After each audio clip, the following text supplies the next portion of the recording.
News, आवाज महाराष्ट्राचा। भाजपने उमेदवाराकडून ईव्हीएम सेटिंगसाठी पैसे दिल्याचा आरोप आमदार सुनील शेळके यांनी केला होता।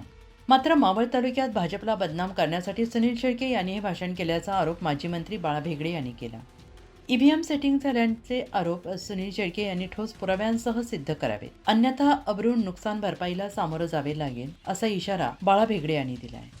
पुढे बोलताना बाळा भेगडे यांनी म्हटलंय की नगरपालिका, जिल्हा परिषद, पंचायत समितीच्या उमेदवारांकडून कोणी पैसे घेतले हे आम्हाला चांगले ठाऊक आहे। आमचे काही मित्र राष्ट्रवादी काँग्रेस पार्टीमध्ये आहेत असा टोला त्यांनी लगावलाय।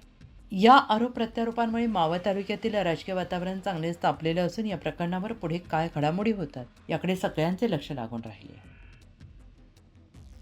काय सांगाल बाळाभाऊ, आमदार सुनील अण्णा शेळके यांनी जे तुमच्यावर काल त्यांच्या कृतज्ञता सोहळ्यामध्ये जे आरोप केलेले आहेत त्याबद्दल? खरं तर या तालुक्यामध्ये किंवा तालुक्याचं दुर्दैव म्हणलं पाहिजे की 2019च्या निवडणुकीत आमचा त्या ठिकाणी पराभव झाला। 2024ला देखील त्या ठिकाणी पराभव झाला, परंतु निकालाच्या पूर्वी आम्ही 95,000च्या फरकाने निवडून येणार असं त्या ठिकाणी 2019ला सांगण्यात आलं। 2024ला 2 दिवस अगोदर पराभव मानणारे आमदार सुनील शेळके निकालाच्या अगोदर 1 लाखाच्या फरकाने निवडून येणार आणि त्या फरकाने ते निवडून आले।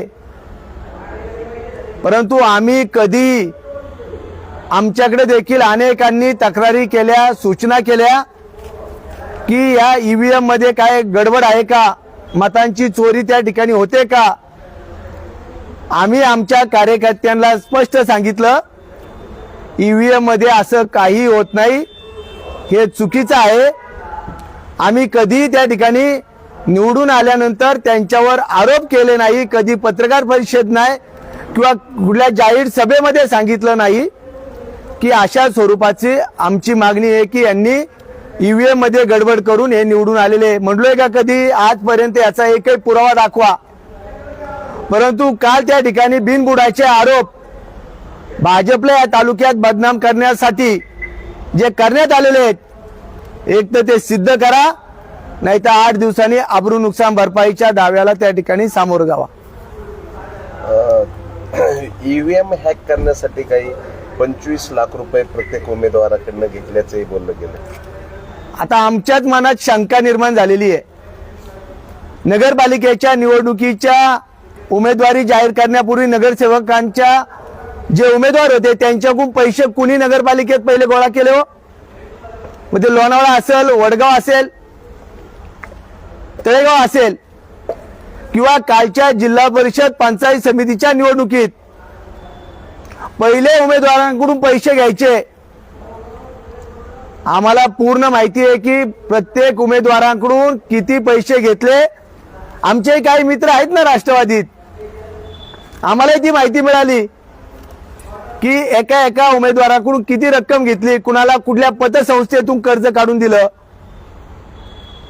मग हे पैसे जे गोळा केले हे कुठे गेले?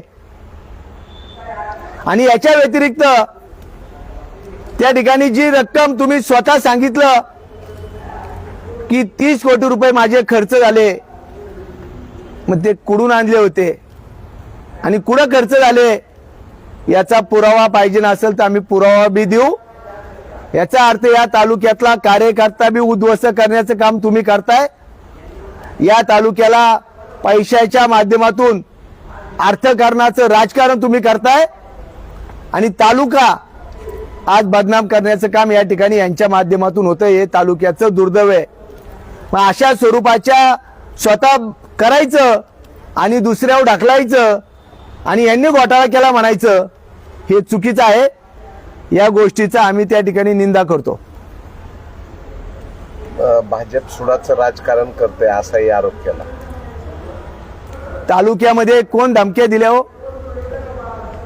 उमेदवारांच्या प्रचाराच्या निमित्ताने जर मतदान केलं नाही किंवा त्या ठिकाणी आम्हाला सहकार्य केलं नाही तर कोण घराघरात जाऊन सांगत होतं? एका बाजूला स्वतः करायचं आणि दुसऱ्यावर ढकलायचं, हे तालुक्याला कुठंतरी न पटणारी गोष्ट आहे. त्यामुळे अशा गुंड प्रवृत्तीला या तालुक्यात येणारा काळ उत्तर देईल. दडपशाही, गुंडगिरी, विकासाच्या मुद्द्यावर या तालुक्याला पुढे नेण्याच्या ऐवजी आपण कुठल्या दिशेने नेतोय याचं त्यांनी चिंतन करावं. पुणे तसेच पिंपरी चिंचवड आणि महाराष्ट्रातील महत्त्वाच्या आणि ताज्या बातम्या पाहण्यासाठी महाराष्ट्र 18 न्यूज चॅनलला यूट्यूबवर सबस्क्राईब करा आणि बेल आयकॉन प्रेस करा.